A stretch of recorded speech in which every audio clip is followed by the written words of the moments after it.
right, Josh, we got to think of some good ideas. I think we got to do something that unites everyone. Yeah, I know what you're saying. I feel like we need something that will like really bring more people in, be universally celebrated. I actually have this one idea, and I think it's genius. You're going to love it, and I think everyone else is going to love it. Let's show it. I want to see it. Show me the vision. Here it comes.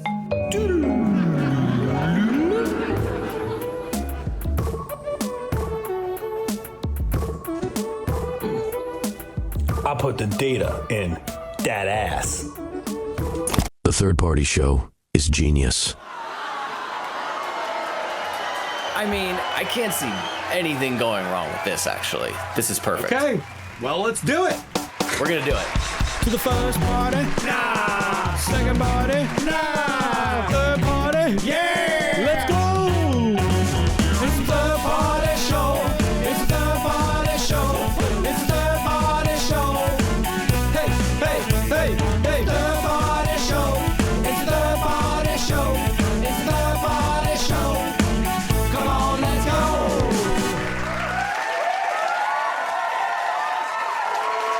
Oh, you're too kind. You're too kind. You are too kind. No, keep it going. Just hello, everybody, and welcome to the Third Party Show. I am your host, Josh Silverbauer. We've got a great show for you tonight. Valentin Radu is here. And let's give it up for our sponsors, Piwik Pro. Piwik Pro is a privacy-first analytics suite built for compliance with regulations like GDPR and CCPA, giving you powerful insights without compromising user trust or data control. Thank you so much, Piwik Pro, for sponsoring the show. Check out my Piwik Pro shirt. There is a lot going on in the news.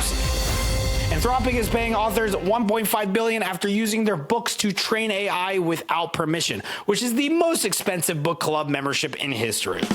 Very expensive. Very expensive. Speaking of companies being sued, Google faces their $4 billion EU fine in a decade for favoring their own advertising services, which means they're either really bad at learning lessons or really good at budgeting for them. Researchers are now discussing AI welfare and whether sentient AI should get legal rights and protections, because nothing says we've peaked as a species like writing HR policies for computers. Speaking of AI, a company called Showrunner is using AI to reconstruct 43 minutes of a lost Orson Welles movie that was destroyed by studio executives in 1942, because apparently destroying the film wasn't enough the first time. And finally, OpenAI spent $1.1 billion on acquiring StatSig, a company that helps test software features before launch, because nothing says we're confident in our AI like buying $1 billion quality control department. And that's the news. We've got a great guest for you tonight. He is the creator of CRO Benchmark, the founder of CVO Academy, the author of CLV Revolution. That's a lot of acronyms. He is a leading advocate for experimentation in e-commerce. Give it up for Valentin Radu.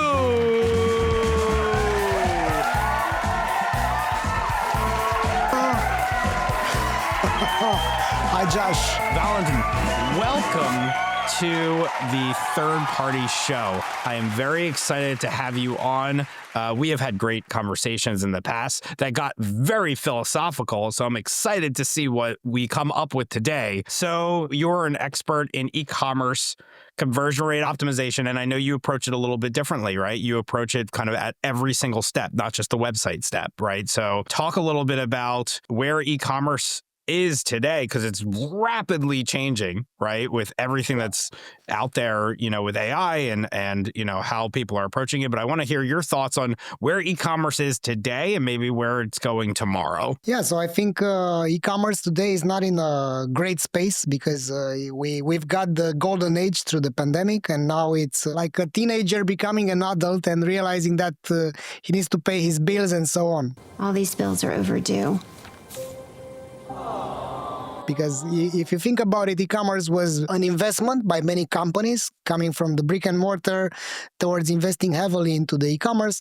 There are some companies which try to be a business without other channels, and it can't be enough for many of those companies. That means it has to merge into a proper company. So we have D2C companies realizing that, hey, we need to put our products on the shelves at Walmart. We are in Walmart. Tonight we're shopping smart. Because otherwise we can't pay the bills, because our return on ad spend, which is a stupid metric, by the way, is not making sense anymore. So I think that's where e-commerce is right now. Many companies are struggling. Where e-commerce is going to be in the future, I don't freaking know, man. I don't know. I mean, it's there are many avenues. I have a feeling that consumers will change the way they shop. So we will see many teenagers going for convenience and not using their fingers to type things, so that things are loading up and then they will need to browse, filter, and so on, which means that e-commerce will have a value chain which is a bit shorter, in the sense that right now we have the producers, then we have the warehouses, then we have the advertisers, then we have the agencies, then we have the e-commerce and suppliers and so on. So I think this value chain is going to be a bit shorter, and some companies will be just, let's say, warehouses on steroids. Push! Don't quit! Push! And you push your way to success. The big brands will still have their virtual showrooms. Maybe there will be mobile apps. Maybe there will be whatever other things. That's where I see e-commerce going in the future. Well, you said a bunch of things that, are really interesting to talk about. So let's start with return on ad spend. You said it's a stupid metric. I want to hear your thoughts on it. I always thought that return on ad spend, which is ROAS, sounded like ROUS, which is the rodents of unusual size from The Princess Bride. Yeah, tell me your thoughts about it. Yeah, I think it's an indicative metric, but it's stupid because it's not comprehensive enough. You need to acquire customers that get into the habit of buying over and over again. So when you look at ROAS, what are you looking at, right? Why are you looking at that? How can you know how much you can invest only by looking at a single transaction, right? Maybe you will not even break even and you will stop advertising, which means nobody will know about you in the future. So ROAS is a limited metric which everybody hunts and chases, but I think is not enough. Yep, hunts and chases like the Rodents of unusual size?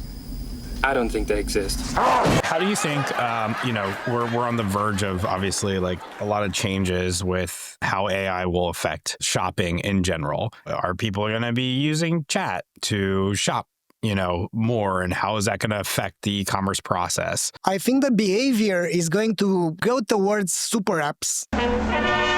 Possessing remarkable physical strength, And by super apps, I mean you don't use 10 different social networks, right? You have 1, 2, 3, 4 maximum. Until we will get into this cyborg era, if we get there, Neuralink and crap like that, until then we will be able to process only a limited amount of information. So what I think is going to happen when it comes to AI is going to facilitate and accelerate the way that people, human beings, individuals will buy things. But for other things where I want to be involved in because the actual ritual of buying is something that I love, then for that, I think I will take the wheel as a consumer. The go-to behavior for a company would still be around differentiation, would still be around sticking in the brain of the consumers, would still be around over-delivering and under-promising. So you said that eventually we'll become cyborgs, which is very interesting. When's that going to happen? When are we going to become cyborgs? Man, I was contemplating this because imagine this type of decision. You have your kid. In the meantime, there aren't too many jobs for them anymore. But there is this enhancement where you can plug a chip in and you have instant access to whatever processing power and huge databases. I know Kung Fu. Where you're instantly 10x, 100x more valuable. 2 months ago, I've seen someone which had the chip here because he used to forget his phone. Have you seen my cell phone device? And now he has everything, all his medical ID, all these credit cards, all that. I mean, he's opening his car with this. I mean, everything is sounding like science fiction these days. So, I mean, I completely believe it. I want to move into your story of how you got here. You had said that you had 17 jobs before owning your own business. So I'm going to put on a timer, and I want you to try to list every single one of your jobs in 1 minute. You ready? Yep. Go. I've been a butcher at 15 years, gave up really fast in 2 hours.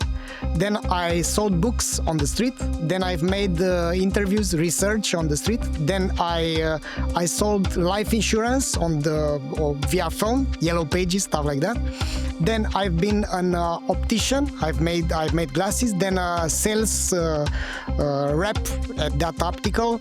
Then optical shop. Then I've been an optometrist. Then I've been a trainer, teaching other people to sell eyeglasses. Then I've been sold car insurance online. Then I made an internet service provider as an entrepreneur.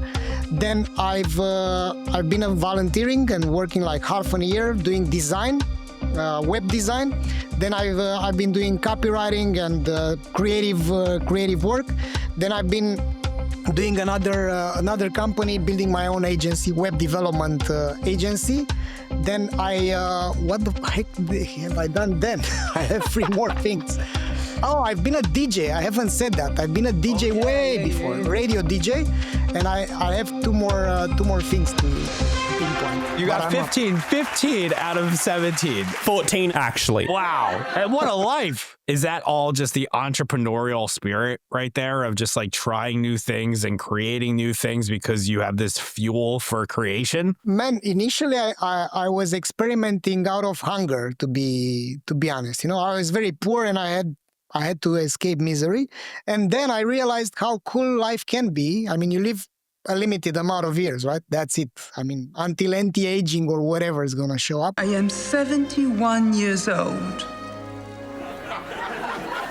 If you experiment intensely enough and fast enough, you're going to find things, When I was like 22 years old, I was struggling after doing this second university, and it was total crap. I couldn't understand anything. Why am I here? Nobody's going to use this social science shit, whatever.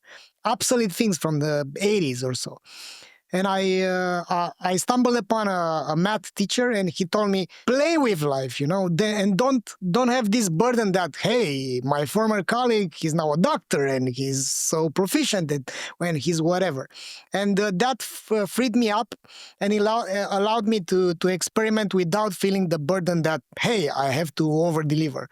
And I guess that was my way to cope with reality and improve my life and optimize my life for a better life. Was that math teacher Matt Damon from Good Will Hunting? Yeah, maybe. That's amazing, man. Like, it makes sense that you ended up in experimentation. These very smart people, they really experiment with themselves and optimize, their own life. And, I also didn't start my career until I was 30. In my entire 20s, I was doing odd jobs. Like I was an Elvis impersonator for a little bit.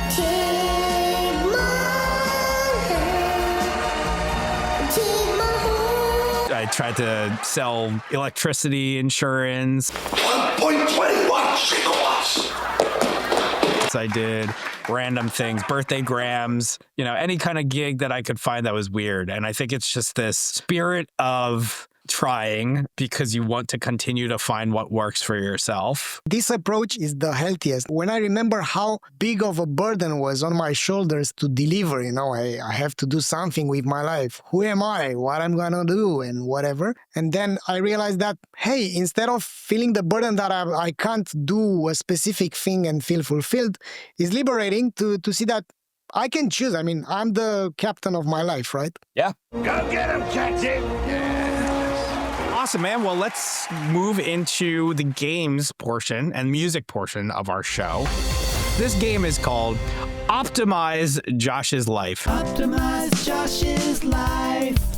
Please. I'm just going to give you some things that I've been dealing with in my life, and you can give me your thoughts and wisdom on how I can optimize it. So the first is that my kid is staying up until 11:30 every single night. He's 4 years old. 4 years old. Yeah. Is he sleeping during the day? So daycare likes to try to get him to nap. What do we do about daycare to stop this nap? Because that will help the nighttime situation. There is some negotiation that you should be taking care of with people at daycare, and there are some experiments like stopping any kind of light, turning the shades on, doing a story together. He is afraid of the dark, so we can't do the dark thing. He can't fall asleep unless he has 2 sources of music playing at the same time. What can we do to make him not a pain in the ass to daycare so that they let him stay up? Is he the only one who No, they have kids who don't nap there. get some allies in their parents and do like a committee? Yeah, I think it's all about the daycare, getting the kids to kind of be the good influence on him, the kids who are up. So I got to find out who stays up and how we can work ourselves into their schedule. Yeah. So that's optimized Josh's life. Thank you, Valentin. All right, so next up, you play a very interesting instrument that I had never heard of before. It's called the Telenka, right? Yep. And it's a Romanian flute, right? Yeah, it's kind of a flute. Kind of a flute. It's a single hole. Usually you play like this. What kind of music do you want me to play? I don't know, do you like the Beatles? Can you do a Beatles song on it? A Beatles.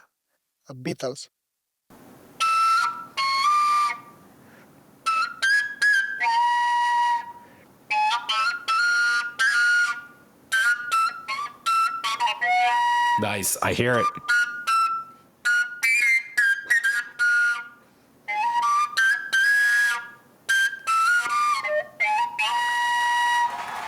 Hey Jude, I got it. Hey Jude, exactly. Yeah. That was awesome. So I looked up online to see if I could find a music video which stars the Telenka as the main instrument. And I found this guy with the song called Hyperborea. So we're going to take a listen to this song.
Excellent. Yeah, love it. I haven't knew about this song, but yeah. All right. So you ready for game number 2? Let's do this, Josh.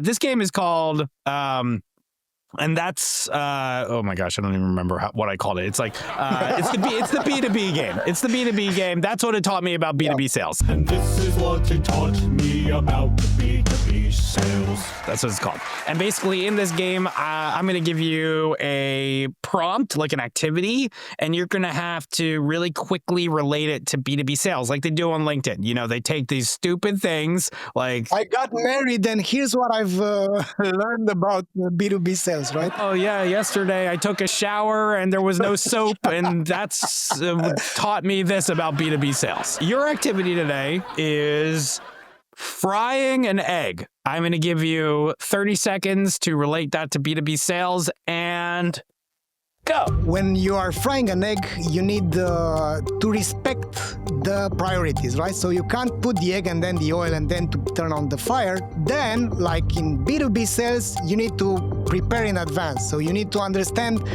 the components. You need to do the planning and the enrichment to know who's your target, and then to jump right into the pitch, exactly like you're frying an egg.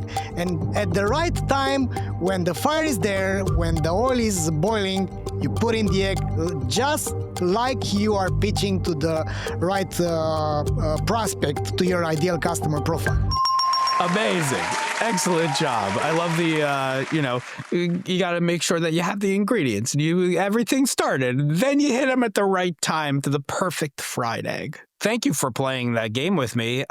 We have another musical segment, and then we'll go into talking a little bit about your companies. This next song, this kind of leads into talking about your companies, a new tool, a new software called CRO Benchmark. And I remember you asked me to create a song for the project, and I had a lot of fun taking stock video and putting it to this song that I wrote. So I'm gonna just play it real quick. It's a pretty quick song.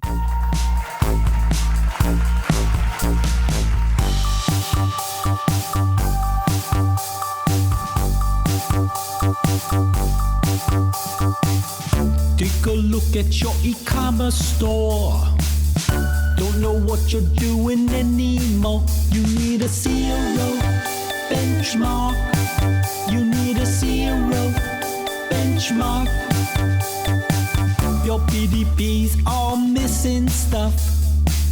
Your value adds are not enough. You need a CRO Benchmark. You need a CRO Benchmark. Sign up for the tool and try something new. It's a one-stop shop to tell you what to do. Your purchase funnel is so weak. The outcome doesn't need to be so bleak. You need a CRO Benchmark. You need a CRO Benchmark. Ooh, you need a CRO Benchmark. You need a CRO Benchmark. Simple brilliance, right? So stock video is so weird, right? Like the shit that they have on this stuff. Like where do they? Who does this?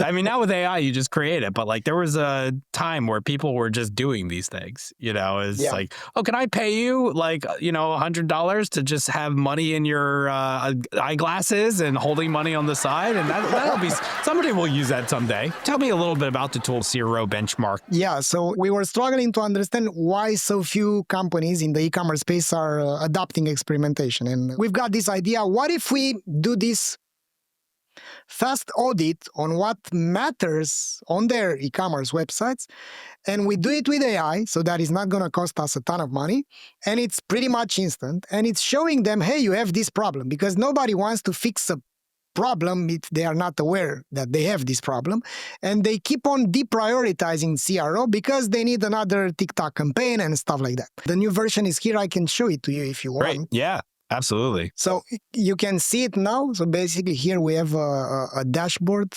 Now we can look at all these things. We can see how it rates. We can see the overall index, and now what we can do is to look only on the homepage or only on the product detail page. Oh, this is cool. This is great. The failed criteria and the critical criteria. We also have the data hygiene stuff. So basically the beauty of it, for instance, is that you can also look at this, but on top of it, you have all these criteria, and you can now compare it with whatever. Whoa! Yeah. Oh, interesting. That's cool. You can see how you stand against your up to 3 competitors. I love this. And another thing which was being built and took us a lot of time was for leaderboards. Instance, yeah. Oh wow. We have now this thing, right? So for instance, amazing. The whole idea is you have this CRO basics, we have the accessibility stuff, we have the data hygiene, which means how well is the traffic being there, the page speed. We also have A/B testing ideas now, on top of it is this brandfill.ai, which is crunching all the Trustpilot and Google Maps reviews data to show, hey, this is what's going on.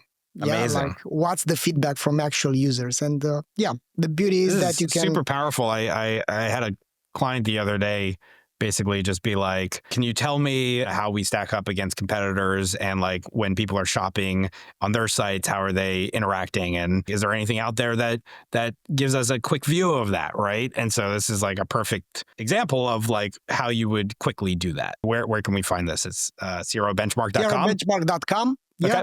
CRObenchmark.com. It's still free for early adopters, so there's not going to be a cost associated with this. It takes us around 7 to 11 minutes to make a whole data audit. And Before we go, I also want to give you the opportunity to just quickly shout out Omniconvert and what you guys do and who's it for. Yeah, so we are an experimentation platform. We're specialized on e-commerce and omnichannel companies. So meaning that we can run experiments on the website, on mobile apps, but also in-store experimentation. CRO Benchmark is basically our product to increase the appetite of more e-commerce companies to freaking improve their sales, not by wasting more money on ads, but by fixing their websites. Amazing. The last thing that I kind of want to do is I can go upstairs and grab my melodica, which is basically a piano that I play into, and we can have like a little jam session on the way out. Let's do the jam session, man.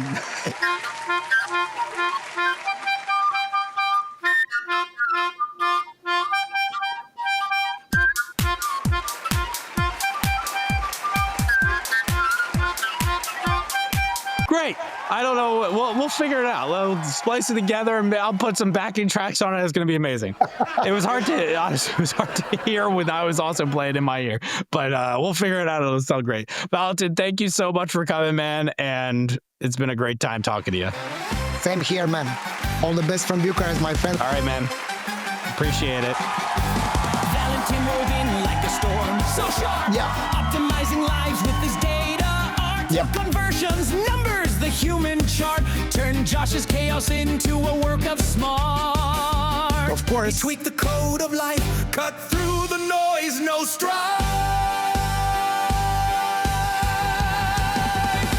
Thank you, Valentin, for the hacks and the spin. You made the numbers dance. Valentin Radu. Life's dashboards glowing.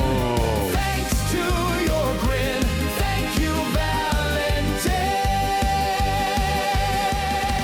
Of course, man. It was one of a kind. Thank you again.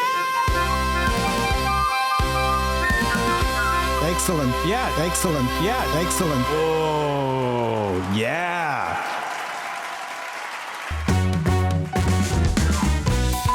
Third party show. Third party show. Artificial sexiness. Kiss. Turn around. Let me see that ass. Boom, boom, boom, boom, boom, boom, move. This is my first idea and my last idea, I guess. I'm done. I'm out of the industry. This is where the tech industry needs to go. This is where it needs to be.